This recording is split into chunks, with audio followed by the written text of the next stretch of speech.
هتقومي حالا تعمليه بدون فرد وبدون توريق الفطير المشلتت الفلاحي على اصوله. لو انت مبتدئه ونفسك تعمليه، تعالي هقولك تعمليه ازاي. هتعملي من 100 فطيره في وقت قياسي. لو مشروع برضو هتعمليه بسرعه الصاروخ، حاجه كده بصراحه تحفه. هقولك ازاي تعملي طريقه فرد تسهل عليكي الفطير المشلتت ويبقى مورق كده وطري، يطلع معاكي من الفرن كأنه خصاية. وفي فرن البوتاجاز هعملهولك. انا هدى ودي قناتي. لو اول مرة بتتابعيني يا ريت تعملي لايك وتعملي اشتراك في القناة. هنسمي الله ونصلي على الرسول وهندخل على قصتنا النهاردة يا زهرة الكون. قصتنا النهاردة الفطير المشلتت بدون فرد وبدون توريق وبسرعة الصاروخ هتعمليه لو 100 فطيرة. اول حاجة معايا طبق زي ما انت شايفة، هحط كوباية وربع من المية، وهحط معلقة سكر كبيرة وممكن تستغني عنها نهائي مفيش اي مشكلة. وهنحط معلقتين نص معلقة صغيرة من الملح. هدوب السكر والملح كويس في المية. دايما تعملي الخطوة دي لما تاجي تعملي فطير. هنحط نص كيلو دقيق متعدد الاستخدامات. اي نوع دقيق متعدد الاستخدامات تستخدميه مفيش اي مشكلة. هنعجن طبعا زي ما احنا عارفين. هنعجن الفطير المشلتت لازم يتعجن، بس انا جايبالك طريقة سهلة برضو بسهل عليكي الفرد وبسهل عليكي برضو العجين. اهم حاجة تظبطي قوام العجينة زي ما انت هتشوفي معايا. وهقولك خطوتين اساسيين ما تعمليهمش برضو في الفطير المشلتت عشان يطلع معاكي مورق ويطلع معاكي زي ما هتشوفيه معايا في اخر الفيديو. هنا انا عجنت وظبطت القوام العجينة. اخد معايا كوباية ونص، يعني نص كيلو دقيق اخد كوباية ونص. بس تخلي بالك على حسب نوع الدقيق. شايفين العجينة منعكشة ازاي؟ انا مش عايزاها كده. طبعا لازم العجين يتعجن، الفطير يتعجن يعني يتعجن. اديله حقه في العجن هيديكي فطير مورق. هقولك على الخطوتين دول في اخر الفيديو ان شاء الله. المهم تابعي معايا طريقة العجن. بس كده انا بجيب الكيس واحط فيه معلقة زيت، واجي احط مية تكون دافية، يعني ما تكونش مغلية ولا تكون سخنة خالص، لا تكون مثلا دافية يعني تحط فيها ايدك. هنا انا حطيت المية العادية الاول وبعد كده جبت مية مسخنة وهحطها زي ما انتوا شايفين. بس كده بسيبها لمدة 10 دقايق. المية تكون دافية يعني تحطي ايدك تستحمليها. بس كده بعد ال10 دقايق او ربع ساعة بالكتير هنفك الكيس ونشوف العجينة وصلت معانا لفين. طبعا انت لو عايزة تعملي الطريقة المعتادة تريحي وتسيبيه تريحيه 5 دقايق وترجعي له تاني، دي بتاعتك انت. انا بديك الطريقة السهلة اللي هتسهل عليك، بدل ما انت تقعدي تعجني وايديكي توجعك. لا، اعملي الطريقة دي سهلة خالص. شايفين شكل العجينة بقى ازاي معانا؟ تحفة. شكلها الاول كان منعكش لكن دلوقتي ايه شايفينه يعني بقت ملبن معانا. بتريح معايا خالص الطريقة دي خصوصا لو الكمية قليلة. يعني معاكي لغاية 2 كيلو وانت تعملي ايه الطريقة دي تحطيها مثلا في كيس ايه كبير شوية.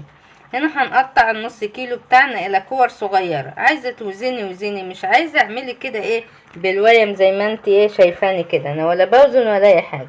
هنا النص كيلو ممكن يعمل معاكي من فطيرة كبيرة، ممكن يعمل 2 وممكن يعمل 3 وممكن يعمل 4 وممكن يعمل فطير صغير خالص اللي هو ايه قد طبق الجبنة كده الصغنن خالص. بس كده انا كورتهم زي ما انتوا شايفين وحطهم طبعا في الصينية بتاعتي وفيها شوية زيت، وبقلبهم كده يمين وشمال عشان يبقوا كلهم ايه فيهم زيت والوش بتاعهم ما ينشفش معانا. بعد كده ايه ريحيهم هم 5 دقايق بس، مش هنريح اكتر من كده. مجرد ما اجهز المادة الدهنية بتاعتي انا هشتغل فيهم على طول. جايبالك طريقة سهلة خالص ما تتعبش ايديكي ولا تقعدي تشدي في ايديكي ولا تشدي في العجينة. انا هنا معايا معلقتين سمنة ومعايا 100 جرام من الزبدة.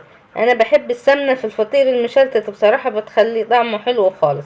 يعني زبدة وسمنة مع بعض بيبقى ميكس جميل خالص، وخصوصا كمان لو فيه شوية قشطة بيبقى حكاية. طبعا ده على حسب ذوقك انت. معاكي سمنة بس اشتغلي، معاكي زبدة بس اشتغلي.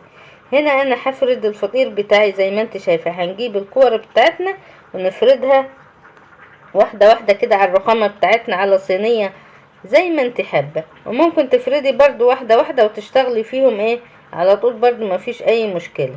بس انا بسهل عليك الطريقة، يعني افرديهم وبعد كده حط المادة الدهنية علشان تشتغلي فيهم على طول، بدل ما تقعدي ايه تفردي واحدة واحدة وايه وايديكي توجعك.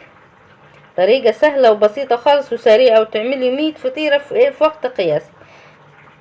بس انت طبعا لو عاملة كمية مش هتقطعي كل الكمية ولا هتفردي كل الكمية دي، عشان العجين ما يسيحش معاكي لما تفرديه بالطريقة دي. بس كده انا برصهم قدامي كده على الرخامة زي ما انتوا شايفين. بعد كده هجيب المادة الدهنية واحط المادة الدهنية بتاعتي، اي نوع مادة دهنية عايزة تستخدميه استخدميه.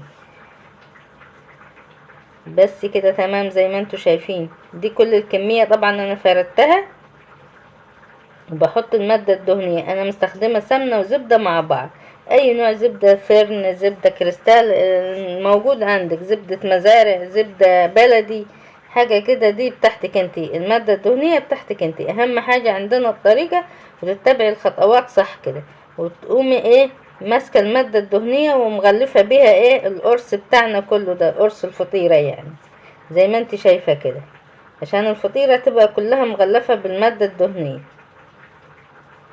شايفين؟ طريقة سهلة وبسيطة خالص. وبعد كده هنجيب الفطير ده كله هنحطه على بعض واحدة تلو الأخرى. طريقة سهلة برضو وبسيطة خالص. انا هوسع بس لنفسي شوية، هحط كل اتنين فوق بعض.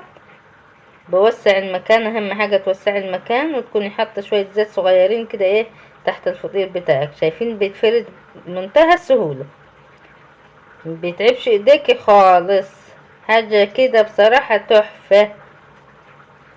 هنا بس انت لما تفردي حاولي تحطي المادة الدهنية على على كل الفطيرة. معلومة مهمة يعني، لازم تركزوا فيها شوية. يعني بعد ما تفردي كده قومي بايدك مشي المادة الدهنية على الفطيرة كلها. بس انا حطيت ال17 كلهم او ال16 فوق بعض، 16 كورة. لو عايزة تعملي 4 اعملي كل واحدة 4 كور، عايزة تعملي 3 اعملي كل واحدة 5 كور، زي ما انت حابة. عايزة تعملين فطيرة واحدة زي كده اعمليها. بس كده تمام زي ما انتوا شايفين. انا خلصت كلهم فوق بعض كده، وهنفرد على طول، ولا هنريح ولا اي حاجة.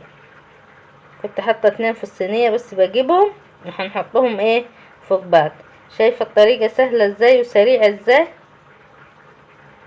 جيبي كده شوية زبدة او مادة دهنية وامسكي افردي، اهم حاجة افردي الاطراف، وهاتي بعد كده من جوه على بره عشان الفطيرة تورق معاكي.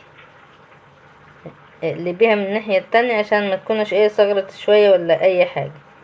بصوا، اهم حاجة الاطراف، بس اهم حاجة تاخدي برضو من جوه على بره، تفردي الاطراف عشان ما تبقاش معاكي تخينة.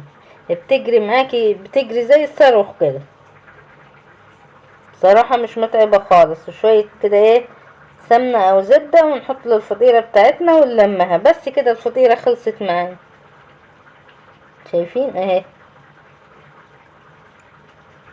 طبقيها كده زي الظرف وخلاص، وحضري الصينية بتاعتك اللي هتحطي فيها الفطيرة. سهلة وبسيطة خالص وما خدتش وقت خالص معانا. هنجيب الصينية ونريحها هنا، ريحيها 10 دقايق ربع ساعة، غطيها وسيبيها، وبعد كده افرديها. بس كده هنفردها زي ما انتوا هتشوفوا معايا. هنا بنريحها 10 دقايق، بعد كده هرجع لكم نفردها. بصوا بتجري زي السكينة كده في الحلاوة.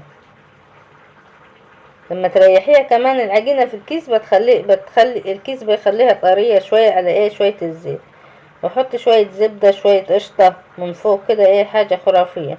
حطيتها لكم في فرن البوتاجاز اهي. بعد ما تفرديها حتى تشغلي الفرن، شغلي الفرن لمدة 10 دقايق. طبعا لازم تدخليها على نار عالية علشان تقب معاكي بسرعة. اهم حاجة الفطير نار تكون سخنة وتقب معاكي. لو الفرن سخن معاكي، لو الفرن معاكي بطيء الفطيرة هتنشف معاكي في الفرن. تعالى اقولك على الخطوتين انت بتتفرجي كده على الفطيرة. هقولك على خطوتين ما تعملهمش في الفطير المشلتت. اول حاجة ما تكتريش السكر بيخلي الفطيرة تجلد معاكي. ونمرة 2 ما تخليش العجينة بتاعت الفطيرة تخينة، تشديها كده بالعافية او تفرديها كده بالعافية. ده بيخلي الفطيرة تنشف معاكي وتبقى الورقة بتاعتها ما بتبقاش خفيفة، الورقة بتبقى تخينة. اهم خطوتين دول تاخدي بالك معانا. شايفين الفطير مورق ازاي؟ السمنة بصراحة بتدي طعم خرافة، يعني السمنة بتدي طعم والزبدة بتدي طراوة للفطير المشلتت. يعني لو استخدمت الميكس ده مع معلقتين قشطة هتاكلي احلى فطير ما كلتيهوش قبل كده في حياتك. واهم حاجة يا رب تكونوا استفدتوا من الوصفة واستفدتوا من طريقة الفرد بتاعت الفطير، زي ما قلت لك بسرعة الصاروخ. ولو انت مبتدئة هتعمليه، بس اهم حاجة تتبعي الخطوات صح يا زهرة الكون. مع السلامة كده، اشوفكم في فيديو قريب ان شاء الله، ونشوف شوية الفطير دول. كانت فطيرة بصراحة الواحد كان مشتاق له من زمان، ما عملتوش انا ليا كذا شهر ما عملتش فطير. قلت لما اعمل فطير لحبايبي عشان ايه يقوموا يشجعوا كده ويعملوه. ومع السلامة، اشوفكم في فيديو قريب ان شاء الله.